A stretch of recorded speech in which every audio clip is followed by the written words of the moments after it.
My name is Walt, and I've spent a long time listening to stories about men who lost everything. Some of those men got back up, built something new from whatever was left, found a way to carry what mattered and let the rest go. I've known men like that, not many, but enough to know they exist. Enough to know that the getting back up is real, and not just something people say to make themselves feel better about the world. I've also known the other kind, men who took the hit and never recovered. Not because they lack strength, some of the strongest men I've ever met never got back up, but because the thing they lost wasn't just a job or a house or a marriage. It was the thing that told them who they were when they looked in the mirror every morning. Lose that and you don't just lose ground, you lose the map. And a man without a map doesn't stop moving. He just stops knowing where he's going, and after a while, the moving itself starts to feel like the problem. Cole Vander was somewhere between those two kinds of men when I first heard about him. Not broken, not rebuilt, just moving, quiet, following signals the way a man does when he's got nothing left to lose and nowhere particular to be. Not reckless, not defeated, just present in that particular stripped down way that comes when everything extra has been taken away and what's left is only the man himself. He walked into a county office in Grants Pass, Oregon on a Tuesday morning in late October and bought a shuttered gas station for $3 in back taxes. The clerk asked him twice if he understood what he was signing. He said yes both times. She stamped the deed and handed it across the counter, and that was that. $3. His name on a property that nobody had wanted for 11 years. A piece of land on a road that most people had stopped using when the interstate went in.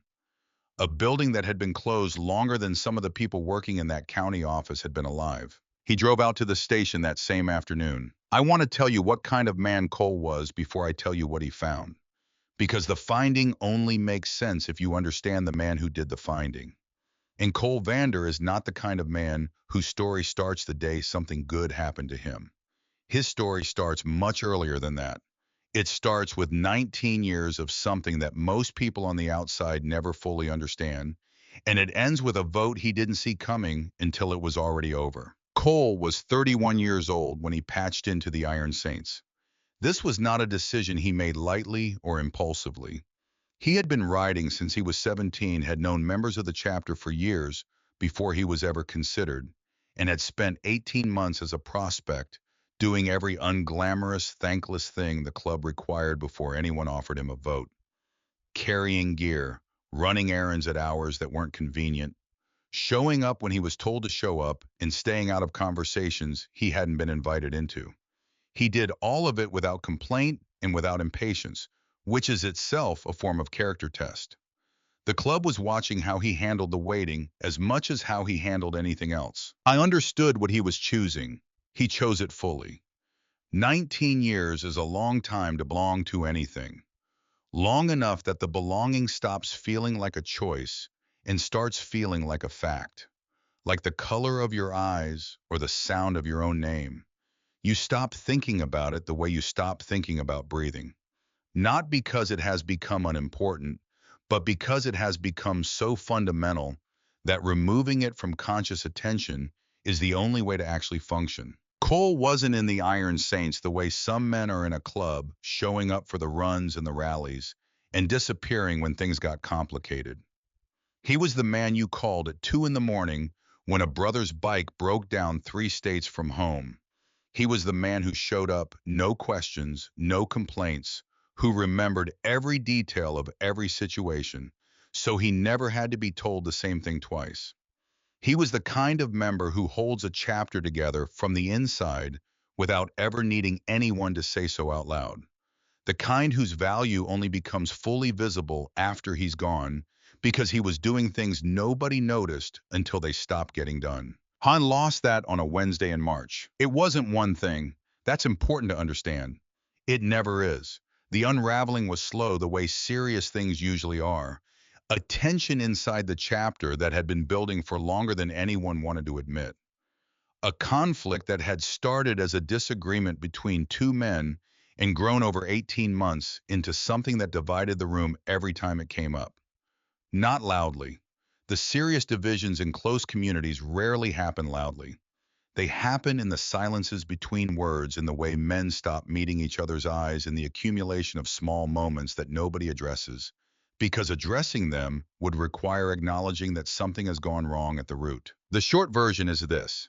A situation developed involving someone outside the club, a civilian, a woman whose name Cole won't say and whose details don't belong to this story. What matters is that she was hurt, and that the men responsible were connected to the chapter, and that there was a conversation, more than one conversation, about how to handle it. Cole's position was simple. You don't protect the chapter by doing nothing when someone outside it gets hurt because of something people inside it did. That's not protection. That's rot. You clean it up. You make it right. You face what happened, and you deal with it the way men are supposed to deal with things they've caused.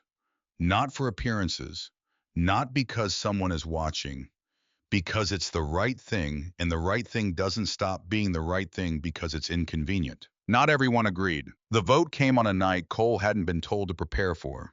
He sat in that room and heard his name and watched hands go up and understood in the space of about 30 seconds that 19 years of his life had just ended. No appeal, no second vote, no conversation afterward where anyone pulled him aside and said they were sorry, or explained themselves, or offered anything that resembled an acknowledgement of what was being taken. The decision was made and the door closed behind him before he fully understood what had happened. He drove back to his apartment that night and sat in his truck in the parking lot for a long time before he went inside. I didn't fight it. That's the thing about Cole that matters most for understanding everything that came after. He could have made noise, could have caused problems, could have taken what he knew about the chapter, and he knew considerable things about the chapter, and made the people who voted against him regret it in ways that would have been difficult to recover from. He didn't do any of that. He packed what was his, returned what wasn't, and left. Not because he was afraid, not because he'd given up, but because the principle that got him voted out was the same principle that made burning it down on the way out feel like the wrong thing to do.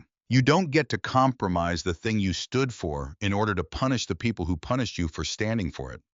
That's not how integrity works. Integrity isn't a strategy you deploy when it's convenient. It's either the way you operate or it isn't. And if it is, then it applies to the exit as much as it applies to everything else. He did the right thing when it cost him everything. And then he walked away quietly and carried that cost alone. The money went next. Cole had never been good at saving what wasn't connected to something he believed in. The structure of the club, the sense of purpose, the daily shape of belonging to something larger than himself. Without those things, the practical business of managing money felt like building furniture in a house that wasn't his. He tried, got a job doing mechanical work for a shop in Medford, kept it for 4 months before the owner sold the place and the new management brought in their own people. Got another job doing deliveries for a freight company out of Ashland, kept that one longer. Showed up on time, did the work correctly, gave them no reason to let him go, and no particular reason to keep him either. The work wasn't the problem.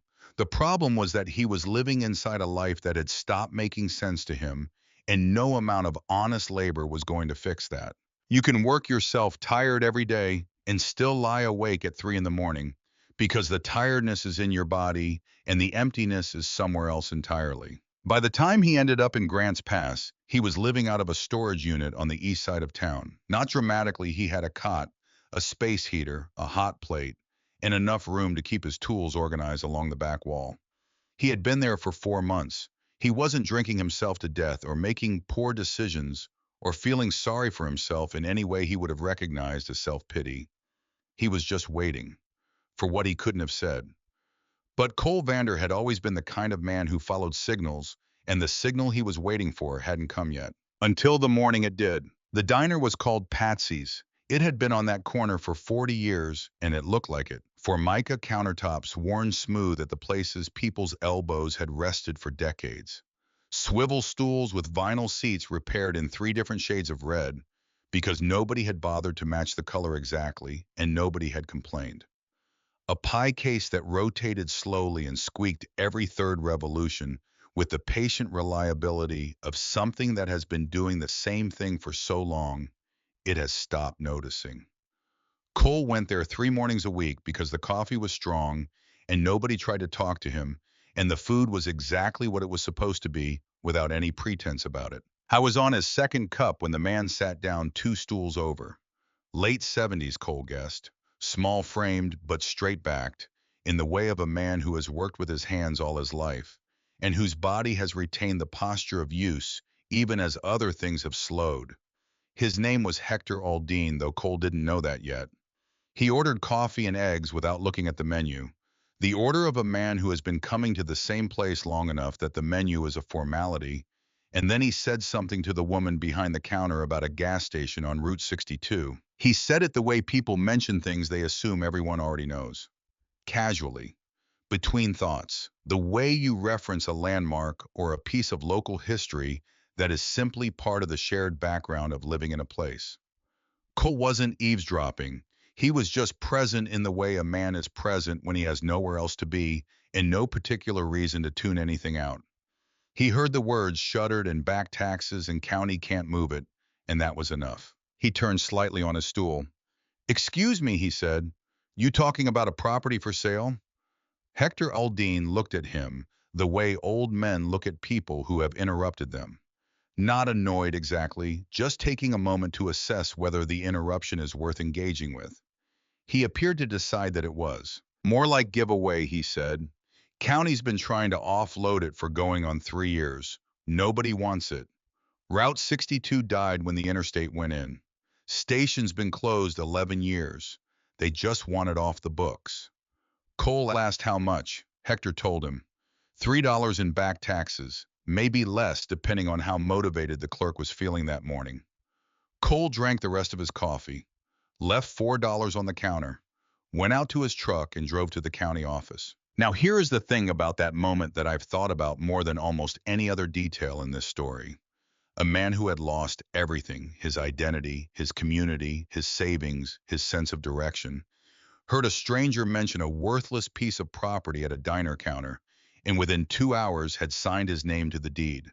No research, no consultation, no deliberation beyond the drive across town. There's research on this, not the kind that makes headlines, but the kind that quietly accumulates in academic journals over decades and eventually changes the way serious people understand human behavior. Northwestern University looked at decision-making in men who had experienced what the researchers called identity collapse, the loss of a role so central to a man's sense of self that its removal produces something clinically indistinguishable from grief. What they found was that these men don't stop moving. They move differently. They become acutely sensitive to signals that other people don't register as signals at all. A word overheard at a counter, a road they've never taken, a door that has no business being open but is. The signal doesn't have to be loud. It just has to arrive when the frequency is right.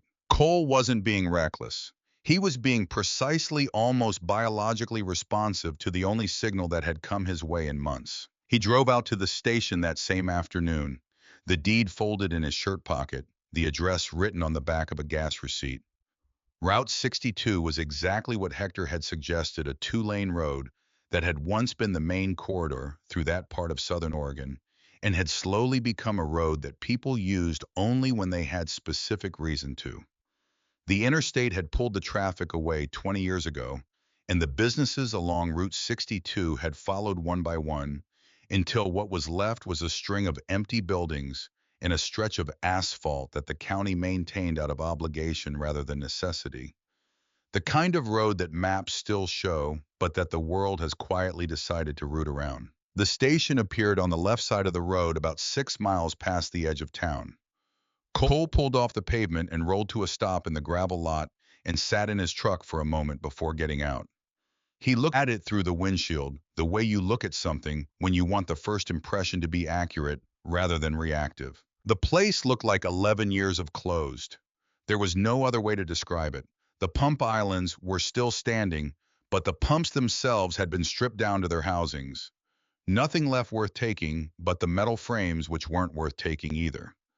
2 of the 4 windows on the front of the building were boarded with plywood that had gone gray and soft at the edges from years of weather. The other two were intact but filmed over with 11 years of road dust and pollen and the particular opacity that comes from glass that has not been touched in a very long time. The canopy above the pump islands listed slightly to the right one of its support columns, having settled deeper into the ground than the others. The sign above the canopy had once had 4 letters and now had 2, and nobody had bothered to take the remaining 2 down. They just hung there partial and patient, waiting for something. Cole got out of the truck and walked the perimeter before he went inside. This was habit, something the club had instilled in him years ago through a kind of osmosis rather than explicit instruction. The accumulated practice of men who understood that situational awareness is a discipline and not a reflex. You walk the outside before you go in. You know what you're entering before you enter it. What he found on the outside matched what he expected. Neglect. Time. 11 years of weather working on a building that nobody was maintaining. Nothing surprising. Nothing that contradicted the story the exterior was telling. What he found on the inside did not match the outside at all. The front of the station, the old retail area, the cashier's counter, the space where snacks and motor oil and the other small necessities of road travel had once been sold, was empty in the expected way. Shelving, stripped floor, dirty ceiling tiles, water stained in the corner above the door. Nothing out of the ordinary. The ordinary abandonment of a commercial space that has been vacated and left. But Cole didn't stop at the front. He moved through to the garage bay. The door to the bay was locked. A standard padlock, nothing unusual. Cole didn't have a key and didn't try to force it. He moved to the window beside it instead and looked through the dust and grime at the space inside. The bay was clean. Not recently cleaned, not spotless, but deliberately maintained in a way that was unmistakable once you were looking for it. The tools on the back wall were hanging in order, each one outlined in black marker on the pegboard behind it, so you could see at a glance whether anything was missing. Not a casual arrangement, a system. The kind of system a man builds when he has thought seriously about how a workspace should function and has implemented his conclusions with care. The workbench along the right wall had been wiped down. The floor had been swept not with the thoroughness of someone preparing for an inspection, but with the thoroughness of someone who intended the cleanliness to last. Someone who swept not for show, but because a clean floor is a functional floor, and a functional floor is a matter of professional respect for the work done on it. Cole stood at that window for a long time. Then he moved to the back of the building and found the door to the small back room that most stations of this era had, the room where the owner or the mechanic spent the hours between customers. Reading, doing paperwork, drinking coffee and watching the road through a window that faced the pump islands. The door was unlocked. He pushed it open. The cot against the far wall still had a blanket folded at the foot of it. The fold was deliberate, square corners. The kind of fold that takes a moment of intention and is the difference between tidying and maintaining. On the small shelf above the cot, a coffee mug that had been rinsed and turned upside down to dry 11 years ago probably, but rinsed and turned down nonetheless, as though whoever left it expected to come back and use it again. This was not a place that had been abandoned. This was a place that had been left, intentionally, carefully, by someone who expected it to be found in the condition they were leaving it in.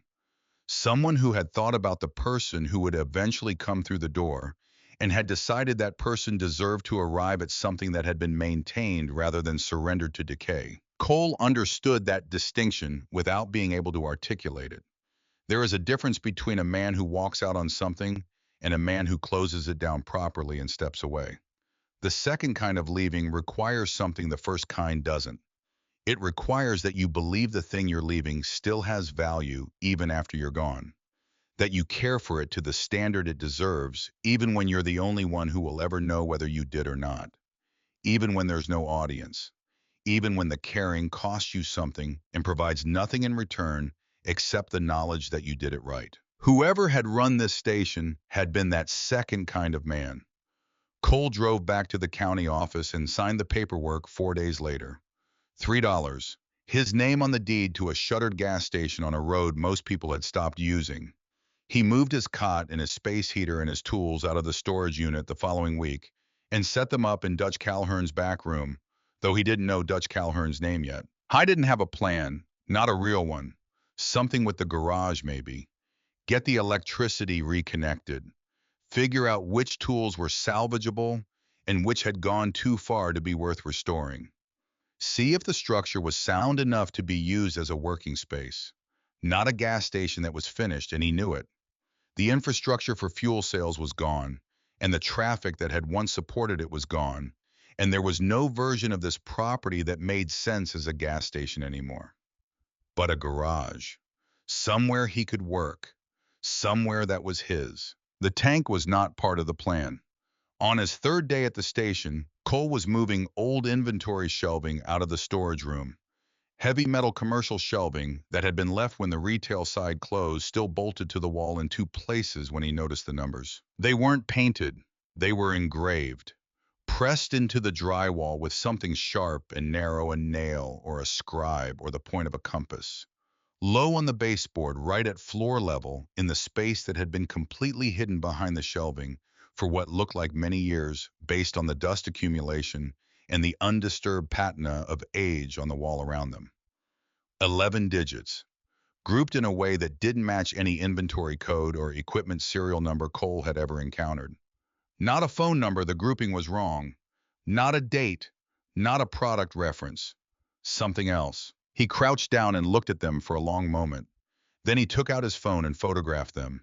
Then he stood up and kept moving. He told himself it was probably a reference number of some kind. Something the previous owner had noted for reasons that no longer had any relevance. Storage codes for a supplier who no longer existed. A phone number from a different era with a different exchange format. He told himself this for the rest of the afternoon, and he almost believed it, which is different from believing it. It was the cover plate in the floor of the garage bay that stopped him cold. I had access to the bay. By then he'd found a keyring on a hook in the back room and worked through the keys methodically until he found the one that fit the padlock on the bay door. The bay was everything the window view had suggested: functional, organized, maintained. The pegboard, the clean floor, the wiped-down workbench, all of it confirming the impression from outside that this was a space someone had cared for. But it was the floor he was looking at now. Specifically, the cover plate in the center of the bay floor, set back toward the rear wall where the vehicles would have been positioned for service. Every gas station built before a certain era has underground storage tanks. That's not unusual. The EPA regulations that changed how petroleum storage was handled were decades away when most of these stations were constructed and underground. And underground fuel storage was simply the standard. Cole had worked in enough old garages to know what a standard tank access cover looked like. Steel plate flush with the concrete floor, simple bolt mechanism. Functional. Nothing more than what it needed to be. This cover had something extra. A secondary locking mechanism had been welded to the plate. External. Added after the original installation, you could see this clearly if you knew what to look for. The weld marks were visible where newer metal met older metal, the seam between them, the color of something added rather than original. The lock itself was a surplus military mechanism, the kind that had been manufactured in the 1970s for use on storage boxes in environments where the contents were considered too important for civilian hardware. Heavy gauge steel, precision tolerances. The kind of lock designed by people who understood that the difference between adequate security and actual security was the gap between a determined amateur and a prepared professional. Cole recognized it because he had seen one before years ago, in circumstances he has never discussed with anyone and has no intention of discussing now. He stood over that cover plate for a long time. He told himself it was probably old equipment, tools that the previous owner had locked away for insurance reasons and then forgotten about when the station closed. Fuel testing equipment, maybe. Something with liability implications that had been secured and never dealt with. He told himself this convincingly enough that he was able to go back to what he was doing. For 4 days. 4 days of moving through the renovation work, clearing, assessing, making lists, driving to the hardware store, returning with materials while in the background without his full permission. His mind kept returning to the same set of details: the military lock on the floor, the 11-digit sequence on the baseboard, the pegboard with its carefully outlined tools, the folded blanket, the rinsed coffee mug turned upside down to dry.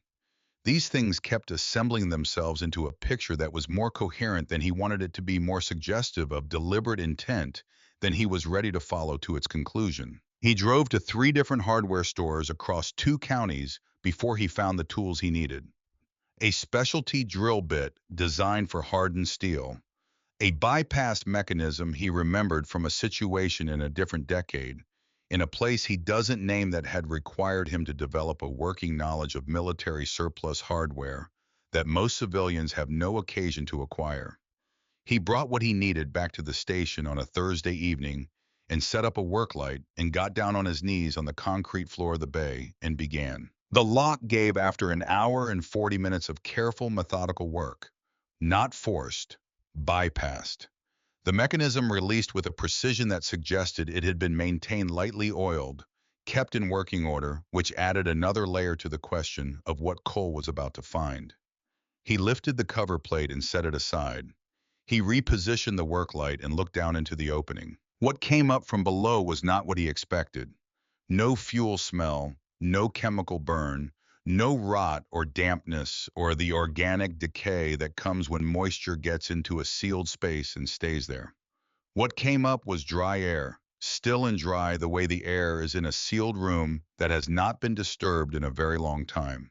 Like opening a door that has been closed for decades and finding the atmosphere inside preserved, not just unchanged, but intentionally maintained, as though someone had thought carefully about what would happen to this air over time and had engineered against deterioration. Cole lowered himself down. The tank had been modified, substantially, professionally.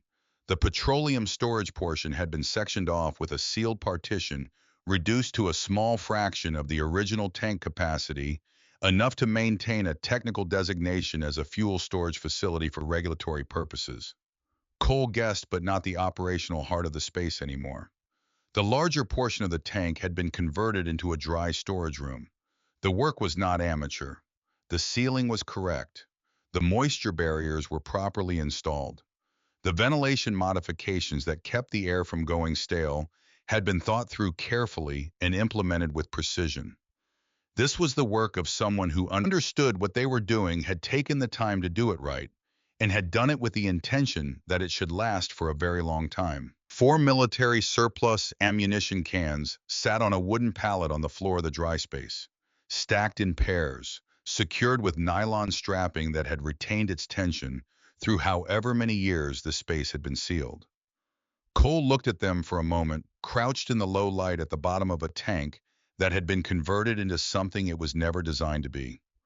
Then he unclipped the strapping on the top can and opened it. Cash, bundled in rubber bands, each bundle wrapped in wax paper as protection against any moisture that might eventually find its way through the barriers above.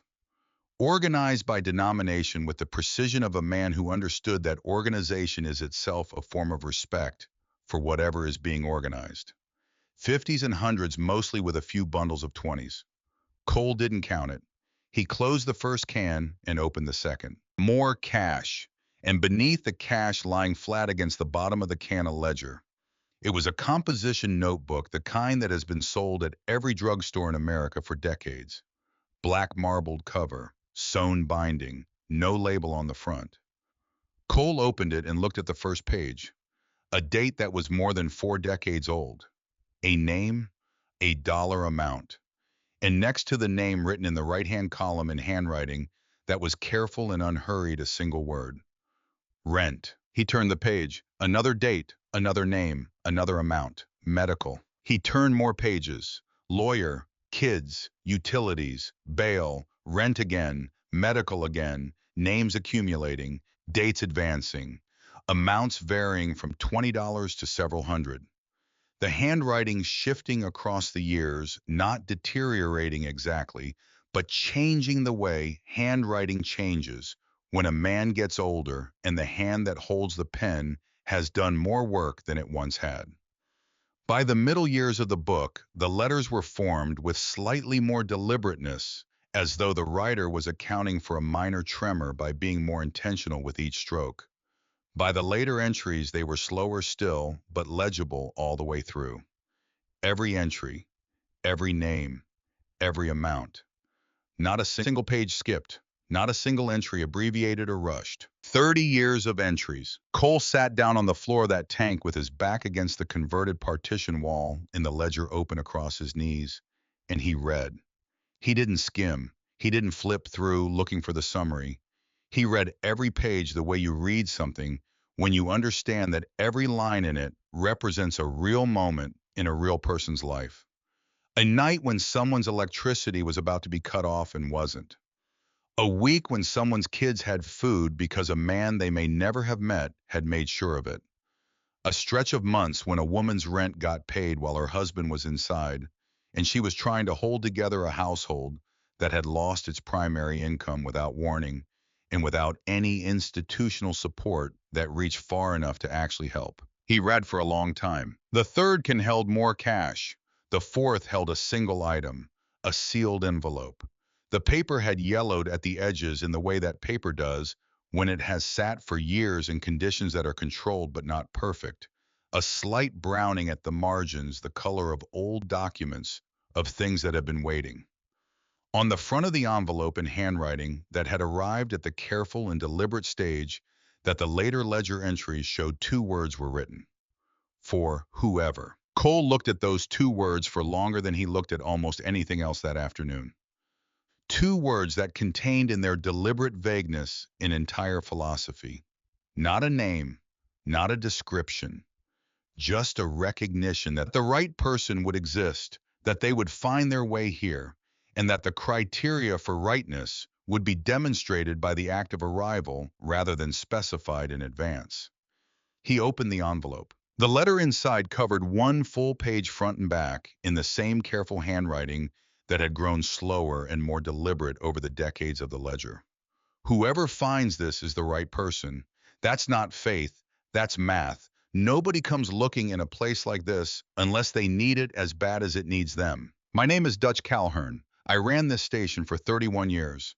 I'm not going to tell you everything I did here because most of it you'll figure out from the ledger. What I will tell you is that the money in these cans is clean, earned slow, kept for a purpose. The purpose is the station. Get it running again, not for fuel that's done, for people. There are people who used to come here not because they needed gas, but because they needed somewhere to land. Give them that. Whatever's left after that is yours. You earned it by showing up. Dutch Calhern. Cole read it twice, then he sat in that tank for another hour without moving. I was 50 years old. He had 19 years of his life behind a door that had closed without warning and locked from the inside. He had $3 to his name when he signed the deed. He was living in a shuttered gas station on a road nobody used. He had just found sealed beneath the floor of a dead man's garage what appeared to be a decades-long private relief operation, documented in handwritten ledgers and funded with cash that would take him most of an afternoon to count. And beneath all of that, beneath the money and the ledger and the letter and the locked tank, was a question that was going to take him much longer to answer. Why him? I didn't know yet about the connection between himself and the man who had written that letter. He didn't know what Dutch Calhern had seen years ago on a road that Cole could barely locate in his memory. He didn't know about the old man who had been driving past this station every few months for 11 years, waiting for exactly this moment, holding a document that Dutch had prepared years before the station ever closed. He didn't know any of that yet. What he knew was this: he was sitting at the bottom of a tank in the dark, holding a letter from a dead man who had trusted him before they had ever spoken. And the feeling in his chest was not fear, and it was not confusion. It was recognition. Like a road he had never driven, but somehow knew the shape of. Like arriving somewhere he had been heading without knowing it. Like something that had been moving toward him for a very long time had finally arrived. And the only question remaining was whether he was the man Dutch Calhern had believed he was. Cole folded the letter carefully. He put it back in the envelope. He climbed out of the tank and stood in the garage bay in the low light of late afternoon.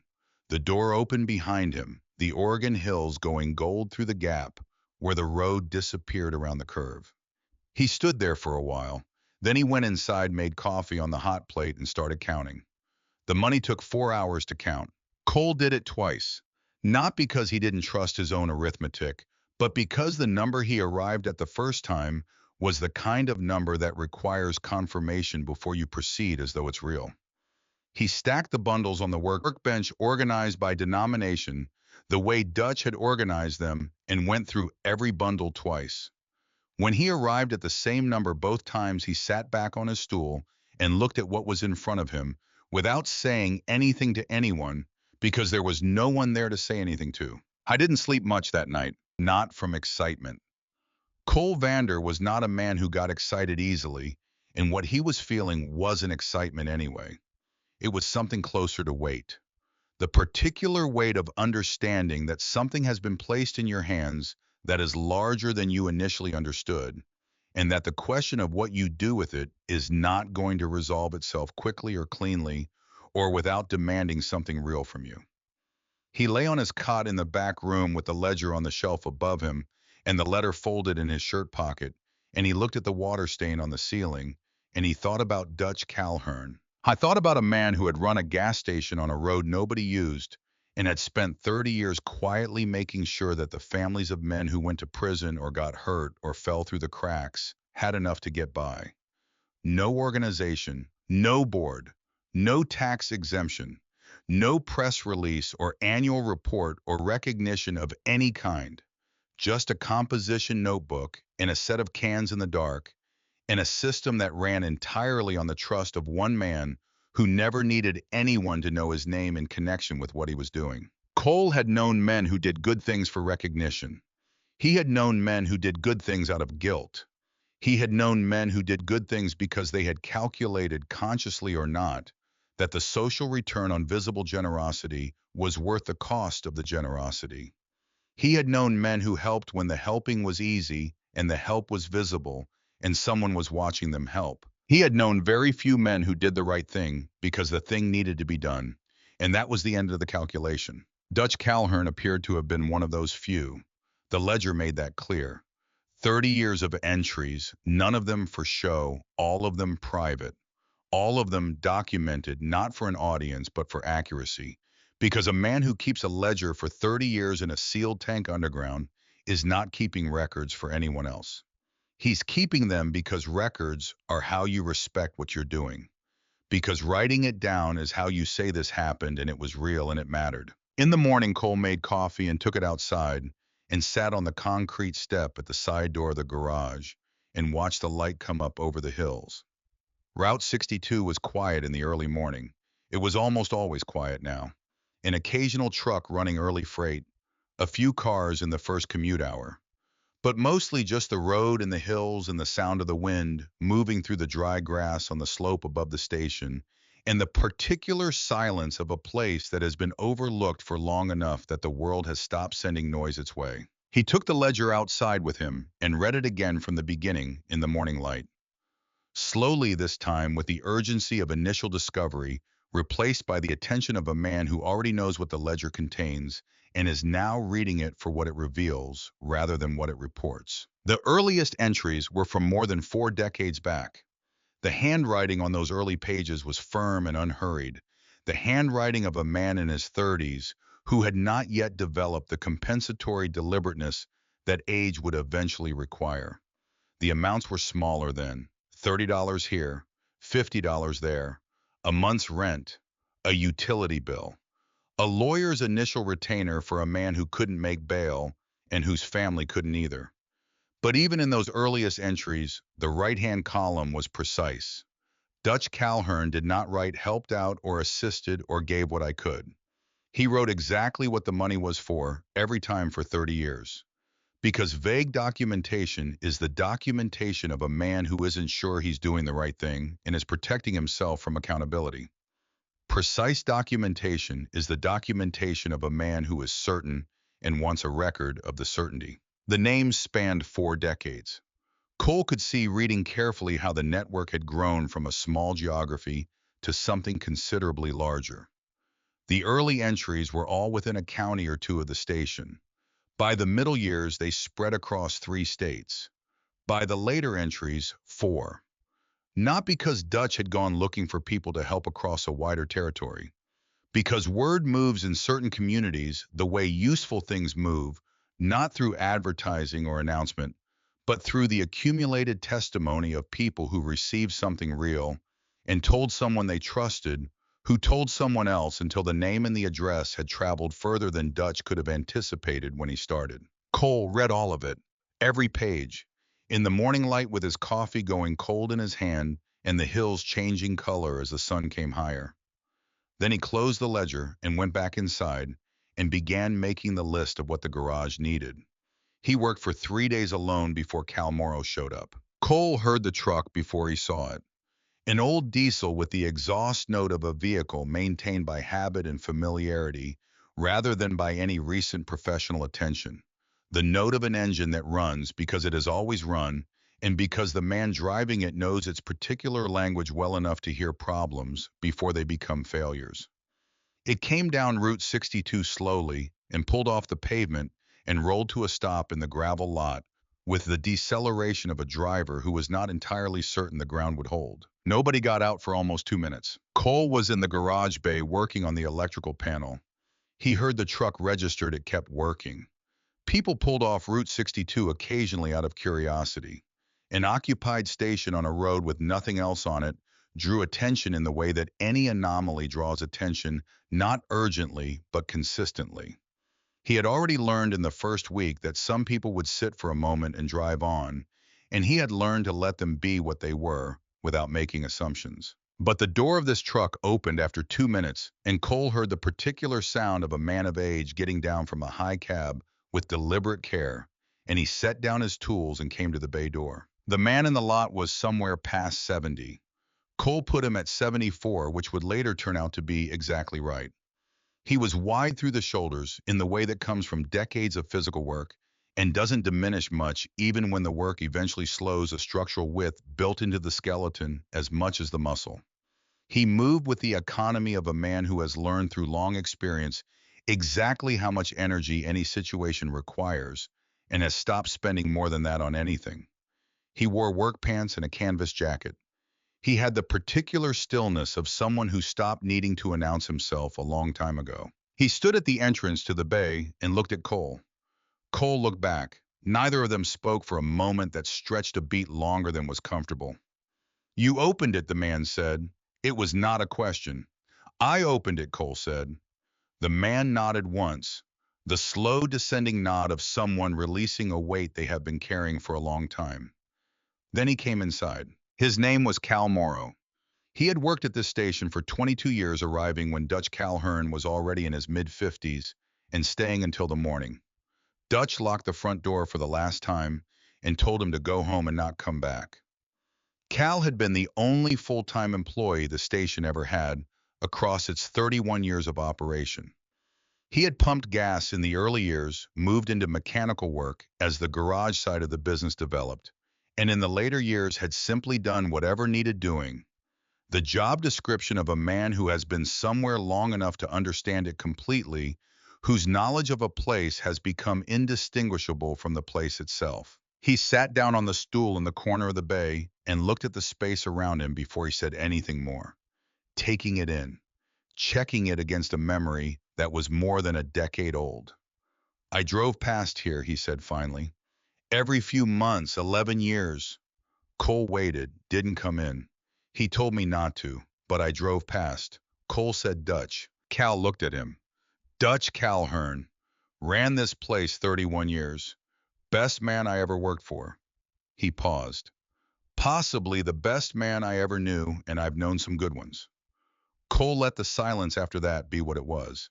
He had spent 19 years in an organization that understood the value of silence between men. Some things don't move faster when you push them. Some things are better for the time they're given. Then Cal looked at Cole directly. The assessment of a man who has spent a long life reading people and trusts the reading, measuring what he saw against a standard he had been carrying for a while. "He talked about you," Cal said. Cole went still. "Didn't know your name. Knew of you. Said he'd seen you once years back, on a road. Said you were the kind of man who did the right thing even when it cost you. Said he'd been watching since then to see if that held. Cole didn't answer. Cal looked around the bay again. At the tools on the pegboard, the clean floor of the work Cole had already started on the electrical panel. Something in the old man's posture shifted, the small controlled shift of someone whose hope has been confirmed rather than disappointed. Apparently it did, Cal said. He stayed for 3 hours that first day. He came back the next morning, and the morning after that. What Cal carried in his memory was 30 years of Dutch Calhern that no ledger could document. The ledger held the transactions. Cal held the texture. The phone calls at midnight when a family was in crisis and Dutch was the only number they had. The drives he had made to courthouses in 3 different states when someone needed a human being to show up in person and there was nobody else. The men Dutch had quietly bailed out and never mentioned afterward, not even to Cal, though Cal had learned to recognize the pattern. The way Dutch would be gone for a day or two, without explanation, returning quieter than he had left. The way the ledger entries for those periods would reflect something that had clearly required more than money, more than a phone call, more than paperwork. Just a man showing up somewhere and being present for however long it took. Dutch had never wanted acknowledgement for any of it. Cal said he used to tell him that credit was for people who needed to be seen, that needing to be seen and needing to be useful were different orientations entirely, and that a man who confused them would eventually compromise one for the sake of the other. Dutch had always known which one he was. On the fourth day of Cal's visits, a silver sedan pulled into the lot. Cole saw it through the bay window. A newer vehicle, not from around here, the kind of rental-neutral car that belongs to airports and corporate travel accounts, carrying no regional identity. The man who got out was in his mid-40s, dressed with the considered care of someone who had thought about how they wanted to be perceived in this particular meeting. He carried a leather briefcase with the deliberate grip of someone who wanted you to register the briefcase as a symbol of the authority behind it. Cole came out of the bay and met him in the lot. The man's name was Pruitt. He was an attorney. He represented the estate interests of a distant relative of Dutch Calhern, a nephew of some degree. Cal would confirm afterward, a man who had not spoken to Dutch in over 20 years and had shown no interest in the station or Dutch's life until word reached him through whatever channels such information travels that the property had changed hands and that there might be assets on the premises worth examining. Pruitt was polished in the way of someone who has delivered difficult news and complicated positions many times and has refined the delivery into something that reads as professional empathy over a frame of absolute strategic intent. He laid out his position methodically. He had documentation suggesting that personal property belonging to Dutch Calhern's estate might have remained on the premises at the time of the property's transfer. He had language about the legal distinction between real property and personal property in estate law. He had a considered position about what rights the estate of Dutch Calhern might reasonably assert regarding contents found on the site after sale. Cole listened to all of it without changing his expression. When Pruitt finished, Cole said, "Give me 2 days." Pruitt looked at him with the slight recalibration of someone who expected a different response, either compliance or confrontation, and had prepared for both. The calm request for time was something he hadn't fully anticipated. He agreed to 2 days, left his card, and drove back down Route 62. Cole watched the silver car until it was gone. Then he went inside and sat at the workbench with the ledger in front of him. I understood what was actually at stake, not abstractly with full and specific clarity. Everything Dutch had built across 30 years was in those cans. The money was the mechanism. The ledger was the record. Dutch's letter was the intent. And Dutch's intent, stated clearly and without equivocation, was that this place be restored and used for the people who needed somewhere to land. A lawyer representing a nephew who hadn't spoken to Dutch in 2 decades was not going to redirect that toward a legal settlement. Not if Cole could prevent it. And Cole was at this particular moment motivated to prevent it with a focus that surprised him somewhat. given that 3 weeks earlier he had owned nothing and expected nothing. I was not fighting for himself. That was the thing he kept coming back to. He had not thought of the money as his from the moment he read the letter. He was fighting for Dutch, for the 30 years of work in that ledger, for the families whose names were in those pages and who might still be reached, for the completion of something that deserved to be completed. He called Cal that evening. Cal arrived the next morning with a cardboard box under his arm. He set it on the workbench without comment and began going through it methodically. Old receipts, correspondence from suppliers and county offices going back decades, equipment records, and at the bottom of the box in a manila envelope that Cal had kept in a fireproof lockbox in his house for 14 years, kept without being entirely certain why, only certain that Dutch had told him to keep it, and that Dutch's instructions on such matters had always turned out to be correct, a single document. It was a notarized letter. Dutch Calhern's signature at the bottom with the characteristic slower handwriting of the later years. Dated 3 years before the station closed, which placed it 14 years before this morning. 4 additional signatures below Dutch's and a notary stamp dated and officially filed with the county clerk's office in Jackson County, Oregon. Cole read it. The document addressed in precise and legally considered language the disposition of any contents found in the underground storage of the property in the event of a sale or transfer of the real estate. It named no individual recipient. It named a purpose.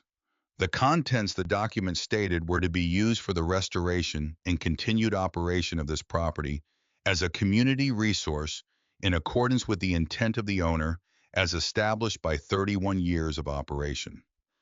Any legal challenge to this disposition was explicitly characterized as a challenge to the expressed and documented intent of the original owner witnessed and notarized below. Cole read it twice.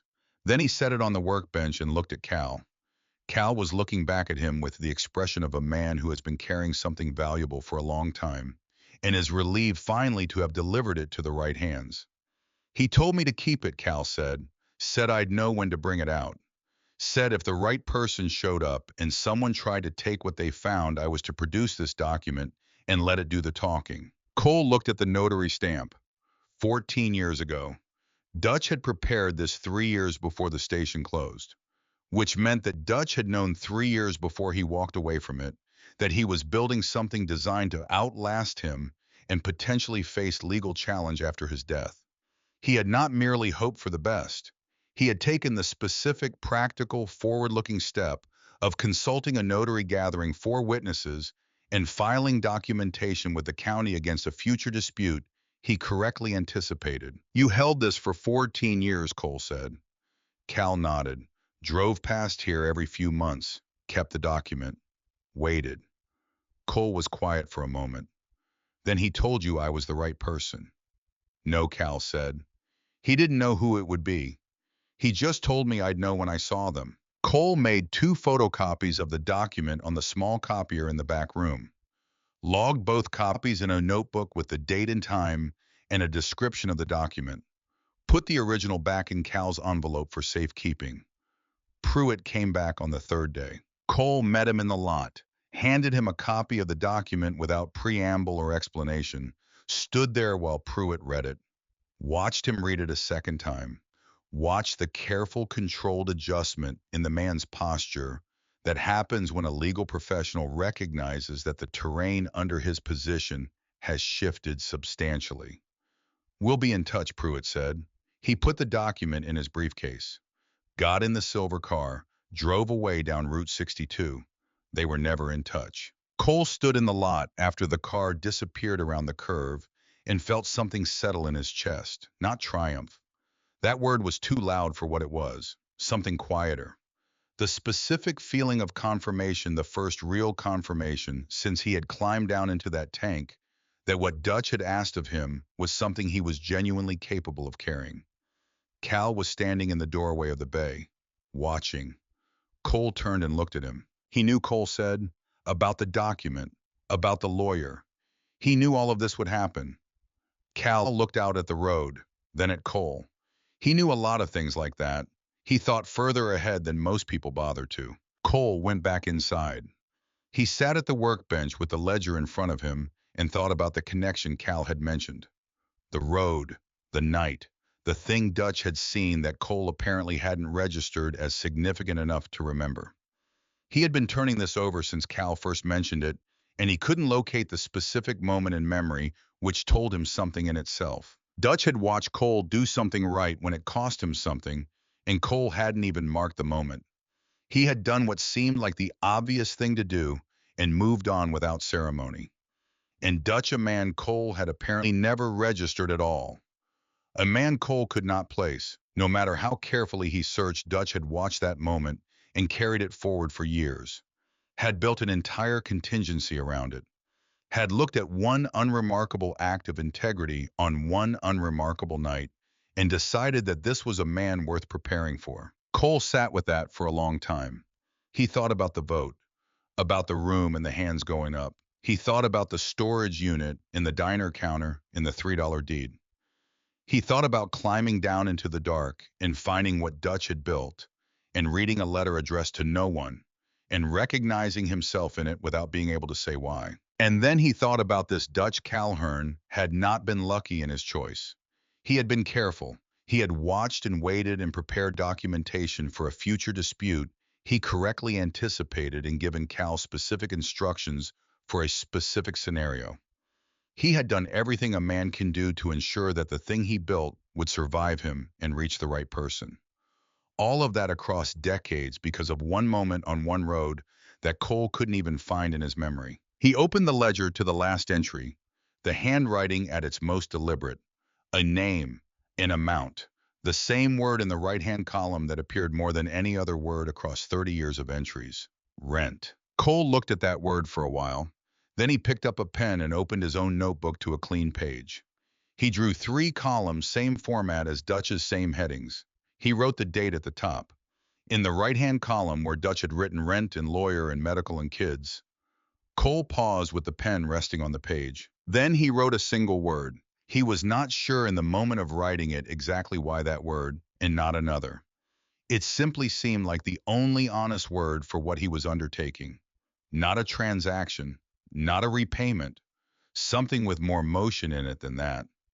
He closed the notebook, set down the pen, looked out the window of the back room at the hills above Route 62 going brown in the late season light. I had 437 names in Dutch's ledger. He was going to need the garage operational before he could reach them. He was going to need time. He was going to need to build something sustainable before he could leave it in anyone else's hands. 8 months, he thought, maybe 9.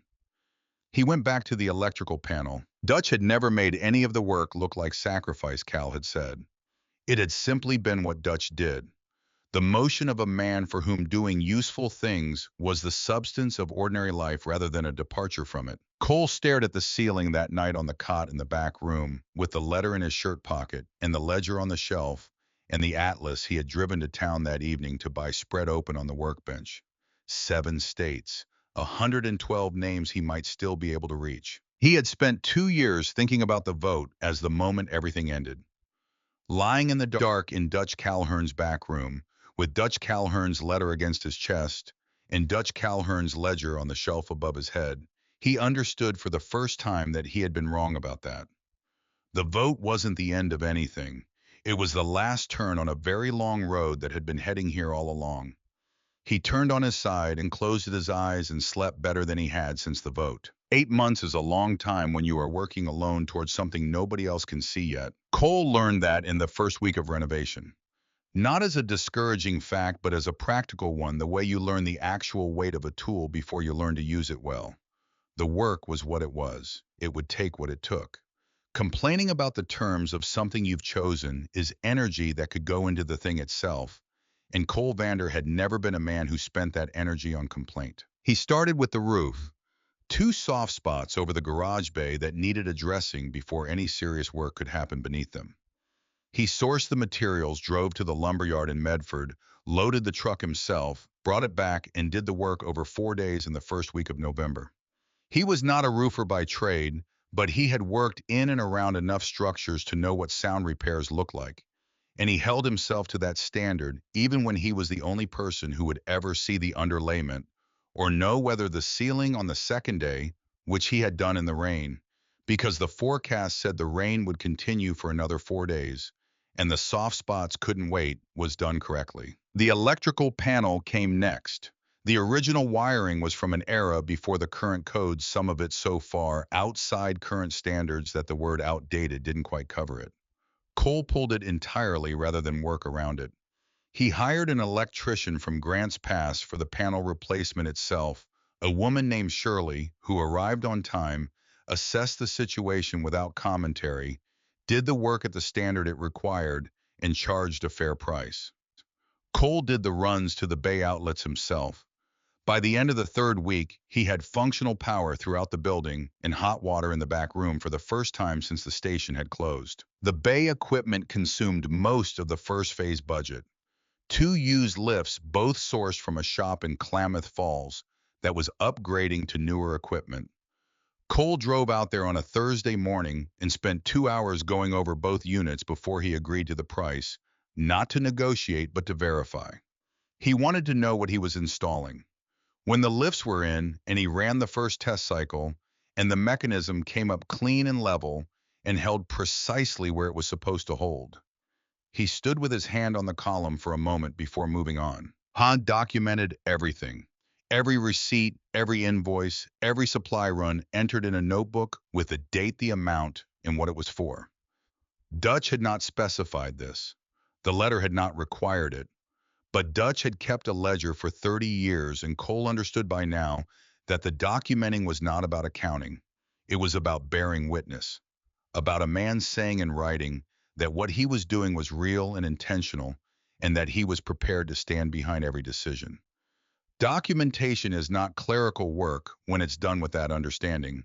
It's a form of integrity. Cole documented everything with that understanding. The back room he designed around a single question. What does a person need when they arrive somewhere and need to stop for a while? Not comfort in the luxury sense. Functionality in the human sense. A table that could seat 8. 4 chairs to start. A coffee maker, the reliable kind without unnecessary features. The kind that has one job and does it for 20 years without requiring attention. A small bulletin board for the schedule and the work orders. A coat hook by the door, nothing decorative, everything useful. The kind of space that communicates without saying it, that the people who enter it are expected and welcome. On the morning before the garage opened, Cole stood in the finished back room and thought about the words in Dutch's letter. For people who needed somewhere to land. He looked at the table and the chairs and understood that landing doesn't require much. It requires solidity underfoot and a signal that someone has made room. He had made the room.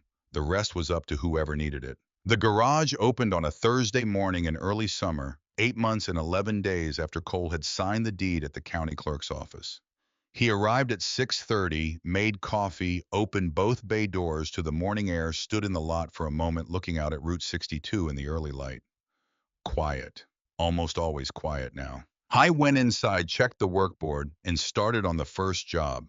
A brake job on a 2009 Ford pickup belonging to a rancher from outside Medford, who had heard about the garage from his neighbor, who had heard about it from someone else in the chain that operates in rural communities through no infrastructure except the human voice and the willingness to pass something useful along when you encounter it. By the end of the first month, the garage was covering its costs.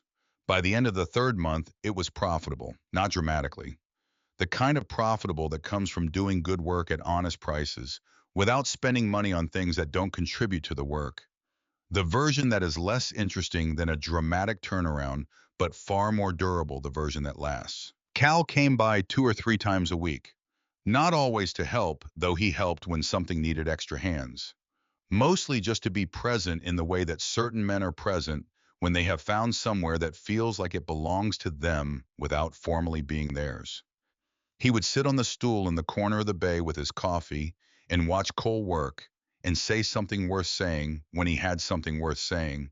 And Cole found that the presence of a man who had known Dutch for 22 years made the work feel continuous in a way nothing else could have provided. The float fund he established quietly in the third week in a separate notebook kept in the backroom drawer.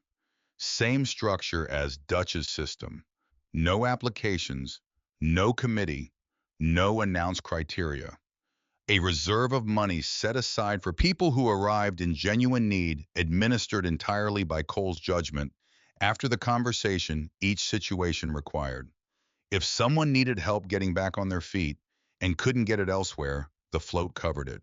He didn't announce this. He didn't post a sign. Word found the people who needed to know about it, the same way word about the garage itself had traveled, passed person to person by the people who had been helped, who understood, without being told, that receiving something useful came with the quiet obligation to pass it on. I had spent evenings through the renovation months working through Dutch's ledger against current records from the county library. Of the 437 names, 112 were still reachable through some combination of current addresses, family connections, and the kind of community knowledge that persists in rural areas long after official records go cold. The rest were deceased or had moved too many times across too many years to trace with the resources Cole had. He built the route on the Atlas, 7 states, roughly 9,000 miles if he drove it efficiently. Garrett Fenn came on board 6 weeks before Cole left for the road. Garrett was 41 years old and had spent 8 years inside on a conviction he discussed directly and without self-pity when Cole asked which Cole did, on the grounds that he wasn't going to hire someone and then spend the next year finding out who they actually were. Garrett had been out for 2 years, had applied to 63 jobs across that time, and had received 0 callbacks. He arrived at the garage on a Tuesday afternoon because someone on the road had told him it was worth trying. Cole hired him after 20 minutes of direct questions and direct answers. No complicated evaluation.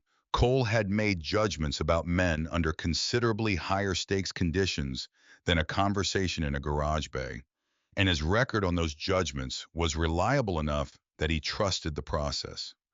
Garrett was a man who knew how to work, wanted to be given a fair chance to prove it, and didn't waste words. That was enough. 3 months later, Garrett was the most reliable person on the floor. He moved through the work with the particular authority that comes not from assertion, but from competence, from being the person who always knows where the right tool is and what the next step requires and how long the job will actually take, rather than how long it would be convenient for it to take. Before Cole left for the road trip, he told Garrett they would talk about a stake in the operation when he got back. Small, enough to matter. Garrett had looked at him for a moment and said, "Nobody's done that before." Cole said, "I know." Ren Alcott arrived 6 weeks before the road trip on a weekday afternoon, not as a customer, and asked Cole directly whether she could learn how an engine worked. She was 18. Nobody in her immediate world had a background in trades work. Nobody had ever pointed her in the direction her curiosity was clearly and consistently pointing. She had been overlooked in the particular way that young people with practical intelligence get overlooked, not through active discouragement, but through the simple absence of anyone saying the obvious thing out loud. Cole said yes. He enrolled her in a technical certification program at the community college in Medford at the end of her first month. Paid the tuition himself, told her once and told her not to make it a thing. She told everyone immediately.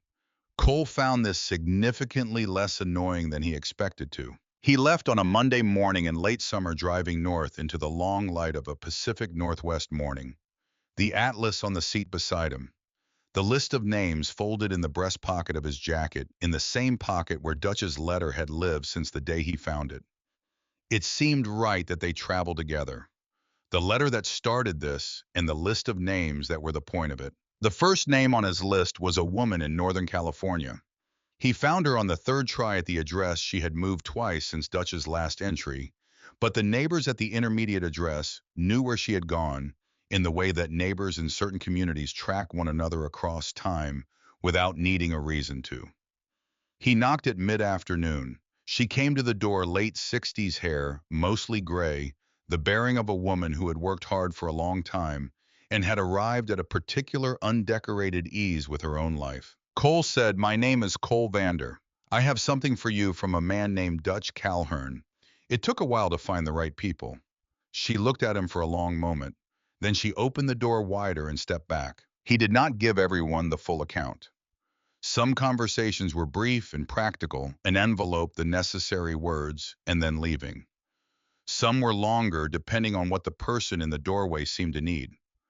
Cole had learned over 19 years to read the difference between someone who wanted explanation and someone who just needed the thing delivered, and he adjusted accordingly without making it a production either way. Some people cried. Some stood completely still in the way people stand when something they had given up expecting arrives, and the nervous system needs a moment to catch up with the fact of it. One man in Nevada shook Cole's hand and didn't let go and didn't say anything, and Cole stood there and let him hold on for as long as he needed to. A woman in Idaho looked at the envelope and then looked at Cole and said she didn't take charity from strangers. Cole said it's not charity, it's Dutch Calhoun paying a debt he believed he owed you. You can disagree with him about whether he owed it, but you can't argue with the fact that he thought he did. She took the envelope. The moment that stayed with Cole, the moment he carried back across 9,000 miles and still thought about on the cot. At night was a gravel driveway behind a small property outside Medford, Oregon, in the second week of the trip.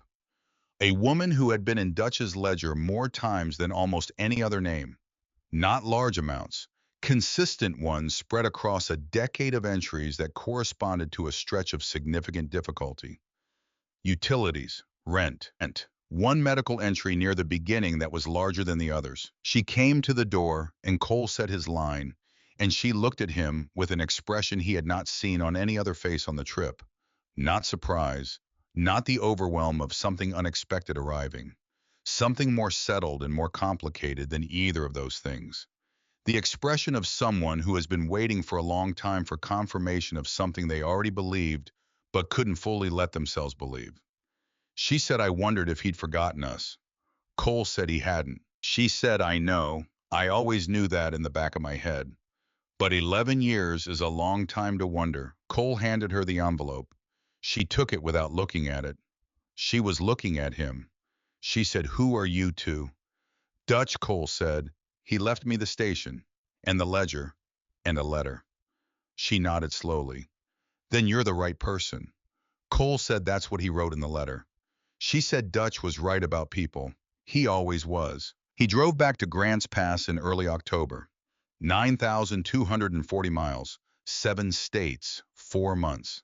Of the 112 names on his starting list, 63 had been reachable. The remaining 49 were deceased or gone beyond what he could find.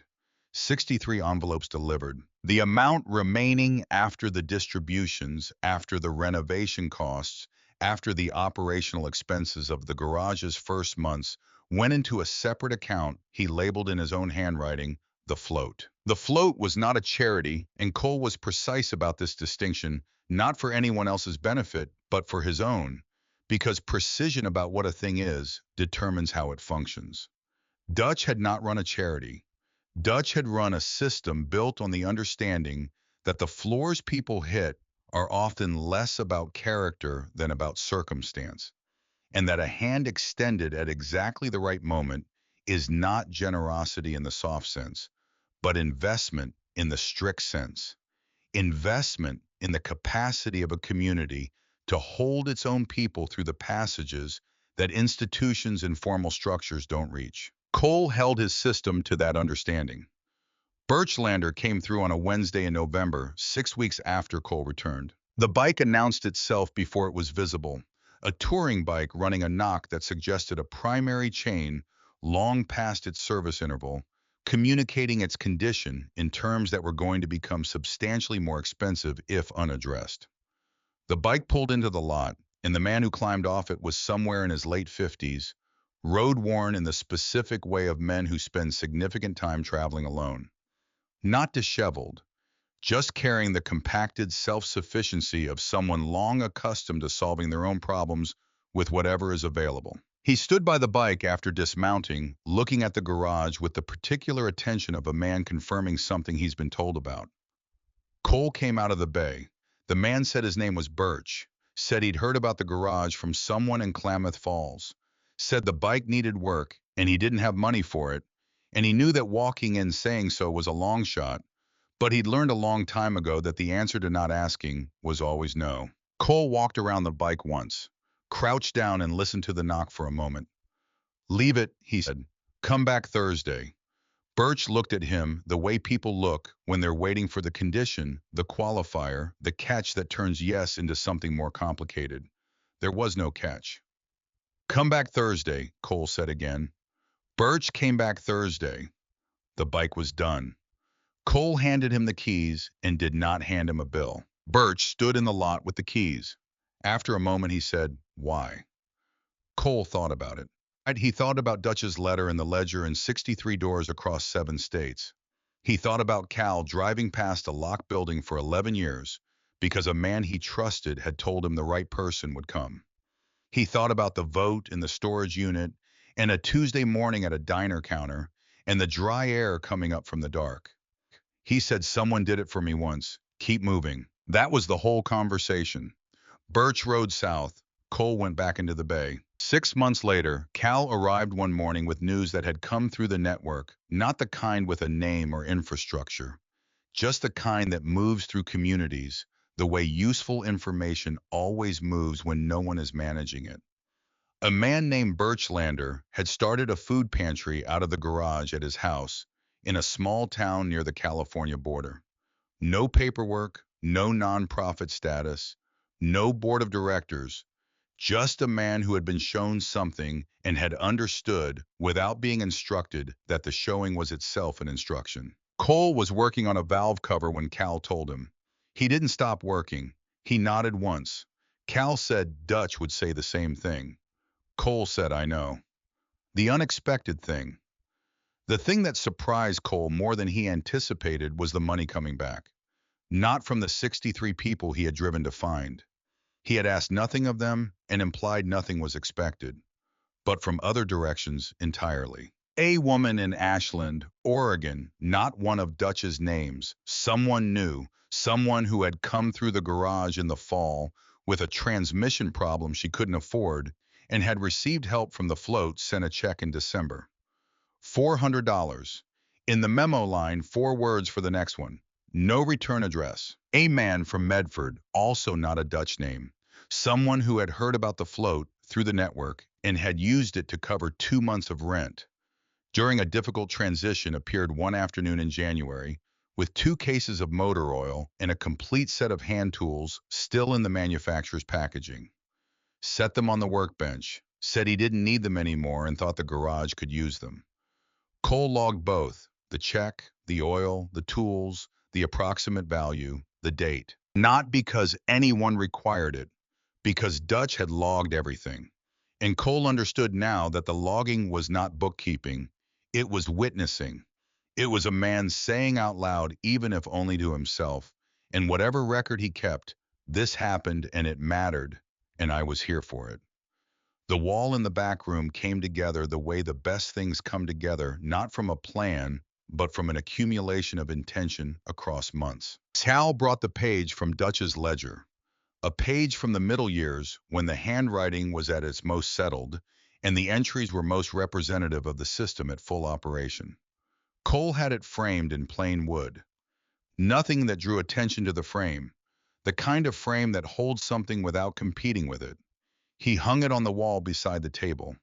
Through the glass, the right-hand column of 30 years. 6 words in various combinations down the length of the page. Rent, lawyer, medical, kids, utilities, bail. 30 years of human difficulty reduced to 6 words, each one representing not a category, but a specific night, a specific family, a specific moment. When the difference between getting through and not getting through was a man with a ledger and a tank full of cash, and the long, patient discipline of doing what needed to be done without needing anyone to notice. Beside the frame page, Cole pinned a single sheet from his own notebook. Not framed, 2 small nails in the wall the way you pin something when you want it present without making it a monument. Same format as Dutch's page, same 3 columns, same column headings. 1 word different in the right-hand column. The word he had written that evening in the back room while looking out at the hills. The word that had seemed like the only honest word for what he was undertaking. Not a transaction, not a repayment. Something with motion in it. Forward. He had started using it in the third week the garage was open. It was not a condition. He was not telling people they owed a forward obligation that help came with strings or requirements or expectations of return. It was a reminder, to himself as much as to anyone who came through, that the point had never been the money. Dutch hadn't built a fund. Dutch had built a direction. And the direction was the same regardless of the amount in the account or the number of names still outstanding. Keep it moving. Forward. The Sportster had been sitting in the corner of the bay since October when someone who knew Cole had arranged its delivery, a 1987 model that had been sitting in a barn in Josephine County for 6 years, half stripped the engine dark with oil that had not been changed in a long time. Cole had paid $400 for it, which was probably more than it was worth in the condition it arrived in, and had moved it to the corner while he finished more urgent work. He started on it after the road trip in the evenings after the garage closed. An hour here, 2 hours there. No urgency, no deadline. The bike was not a project with a schedule. It was a conversation, the slow, particular conversation between a man and a machine, conducted in the language of mechanical attention, where the machine tells you what it needs if you're willing to listen with your hands rather than your assumptions. The engine had sat long enough that the rebuild required patience more than expertise. Cole had the patience. He cleaned every component before reinstallation and inspected each one against the standard it was designed to meet. He replaced what replacement required and restored what restoration could serve. He sourced parts carefully favoring original specifications over convenient substitutes, not out of any philosophy about authenticity, but out of respect for what the machine had been built to do.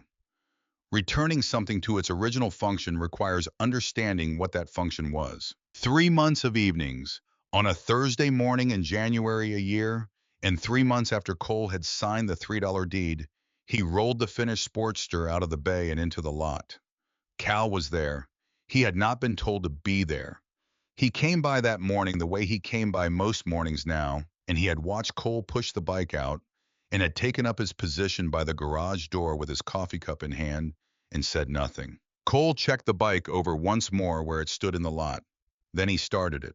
The engine turned over on the second kick and settled into an idle that was even and unhurried, the particular sound of a rebuilt engine that has been done correctly. Not the choppy, tentative idle of something still finding itself. Not the artificially smooth idle of something adjusted to sound better than it is. The organic, self-sustaining rhythm of a machine that has been returned to what it was built to be and is now doing it without effort. Cole stood beside it for a moment listening. Then he got on. He sat with the engine running and his hands on the bars in the road ahead of him. Route 62 ran straight and empty into the distance. The hills above the road were winter brown, and the sky was the specific pale blue of January mornings in southern Oregon. Clear and cold and without drama, the kind of sky that makes no promises and keeps all of them. Cal said from the doorway, "How's it feel?" Cole sat with the engine running for a moment before he answered, not searching for words, giving the question the attention it deserved because Cal had earned that. He said like something that was supposed to happen. Cal nodded. He looked at the road, then at Cole, then at the road again. That was the ceremony. No speeches, no formal marking. A man on a rebuilt machine and an old man with a coffee cup in a road going somewhere in the January light. Everything that needed to be said had been said, and the rest was in the sound of the engine in the empty road ahead. By the end of the first year, the garage had served over 400 customers. The float had dispersed just under $31,000 across 68 families in 4 states. Garrett had taken on 2 apprentices of his own younger men who had come through the same door he had come through, sent by someone on the road, arriving without certainty and leaving with a chance. Wren had finished her certification and was running diagnostics that Garrett reported she processed twice as fast as he did, a fact he stated without any apparent investment in how it reflected on him, which Cole found in its own way a reliable measure of character. On an evening in October of the second year, a Thursday early dusk, the first real cold of the season arriving in the air, Something happened that Cole had not organized or announced. 30 people came to the back lot, not formally, not because anyone sent an invitation. Word had moved the way it always moved in that network, not through channels with names, but through the simple, unremarkable transmission of people who knew something worth knowing and told someone who needed to know it. Some of them had been through the garage. Some had received envelopes on the road trip. Some had known Dutch's name for 30 years and had never connected it to this place until recently. Some had never heard of Dutch at all and had simply been told by someone they trusted that this was a place worth showing up for. Someone brought food. Someone brought a generator and a string of lights that they hung between the eave of the garage and a post in the corner of the lot.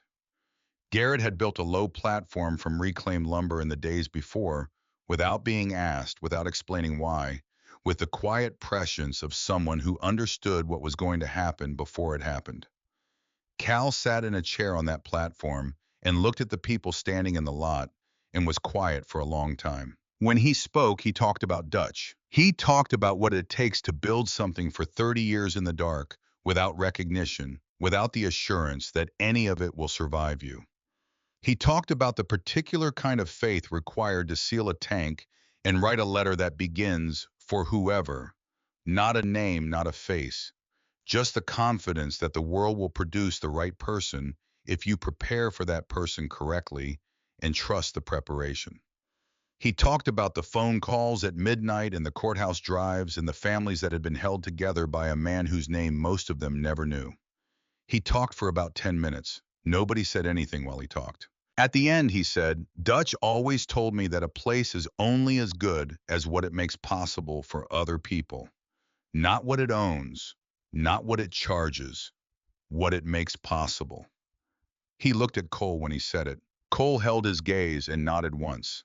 And in the space of that nod, he thought about a storage unit on the east side of Grants Pass. He thought about $3 in a deed and a Tuesday morning at a diner counter. He thought about climbing down into the dark and finding what a man he had never met had spent 30 years preparing for someone he would never meet. He thought about the vote in the empty road, and the folded blanket, and the rinsed coffee mug, and the two words on a yellowed envelope, "For whoever." And he understood standing in that lot with the lights strung overhead, and the generator humming, and the smell of grease still hanging in the air from the morning's work, that whoever had turned out to be him. Not because he was exceptional, not because Dutch had known his name or planned for him specifically, but because he had been paying attention when the signal came, and because when the signal came, he had followed it, and because when he found what was at the end of it, he had not asked whether he deserved it, but only what it required of him. That was the whole ceremony. 30 people in a back lot in October because a dead man had built something worth continuing, and a man who had lost everything had shown up to continue it. I want to tell you something about what I think when I think about Dutch Calhoun, because I've been thinking about him for a long time since I first heard the story, and I've never fully found the words for what he represents to me, but I want to try. What Dutch did for 30 years is not heroic in any way that headlines would recognize. He didn't risk his life. He didn't make a dramatic sacrifice. He didn't overcome a single catastrophic obstacle in a compressed period of time that makes for a satisfying narrative arc. What he did was smaller and more difficult than any of that. He showed up. Every day for 30 years, he made a decision to be useful rather than visible. To keep a record of things nobody was asking him to record. To prepare for futures he would never see. To trust that the world would eventually produce the right person to carry what he'd built, and to do the preparation that trust required rather than just holding the belief and hoping. Most people cannot operate that way.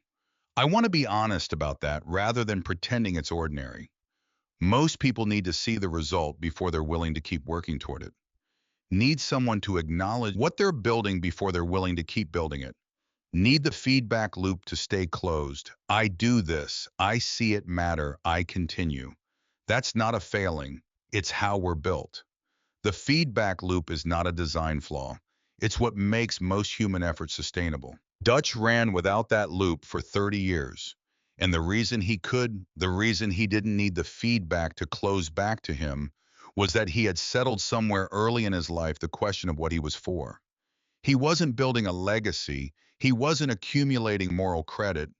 He was doing what needed to be done because it needed to be done, and the needing was sufficient. Not the reward, not the recognition, the needing. I've thought about whether most people can learn to be that way, or whether it's something you either have or don't. I don't have an answer. What I know is that when you encounter someone who operates from that place, when you see the evidence of it in a ledger, in a sealed tank, in a letter addressed to whoever, it changes the way you understand what's possible. Not for everyone, not easily, but for the person who finds it, who climbs down into the dark and comes back up with 30 years of quiet evidence that a man can be useful without needing to be seen. It's a reckoning with what you've been settling for and what you might still become. Cole understood that. Eventually. You can see it in the way he runs the garage, the way he watches the people who come through, not managing them, watching, seeing what they need before they say it. The same way Dutch must have watched him once years ago on a road he can barely place in memory and seen something worth preparing for. And he got it right about Cole. That's the thing that stays with me. Dutch watched one moment on one road and made a judgment that held across more than a decade. He didn't get lucky. He was careful. He paid attention. He trusted what he saw. And the thing he saw was not a great man in a great moment. It was an ordinary man doing the obvious right thing on an ordinary night when nobody was watching and nothing was at stake except the integrity of the act itself. That's what Dutch was looking for, not greatness. Integrity in the small moments, the unremarkable ones, the ones that don't make it into anyone's account of themselves because they seem too minor to mention. Cole still works the morning shift himself, every day. Opens the bay at 7, makes the coffee, checks the workboard. He locks up at night and walks the perimeter and turns off the light above the back door. Same as Dutch did, every single night. The last time anyone in a position to know gave an account of the station, the float had helped over 60 families. Garrett was running the floor. Wren was doing diagnostics faster than anyone else in the building and was talking about instructor certification so she could teach what she had learned to the next person who showed up asking if they could learn how an engine worked. Birchlander's food pantry was feeding people every week in a small town near the California border. And on the wall of the back room between the frame page from Dutch's ledger and the pin page from Cole's notebook, someone had added a third sheet of paper. Unframed. No signature. Just 2 lines in plain handwriting. The first line said Dutch built it. The second line said Cole kept it moving. I think about those 2 lines a lot. About the compression in them. 2 sentences that hold 30 years on one side and 3 years on the other. And all the people in between. The 63 families who received envelopes. The 68 families who received help from the float. Garrett and his 2 apprentices, Wren and her certification Birch, in his pantry, and whoever Birch has helped since. All of it distilled to 11 words on a piece of paper pinned without a frame, to a wall in the back room of a garage on a road most people stopped using 20 years ago. Dutch built it. Cole kept it moving. Those 2 sentences are also in the most condensed form I can offer the whole of what I've been trying to say for the entire length of the story. Building something is one kind of act. Keeping it moving is another. The building requires vision and patience and the willingness to work in the dark without confirmation. The keeping requires something different.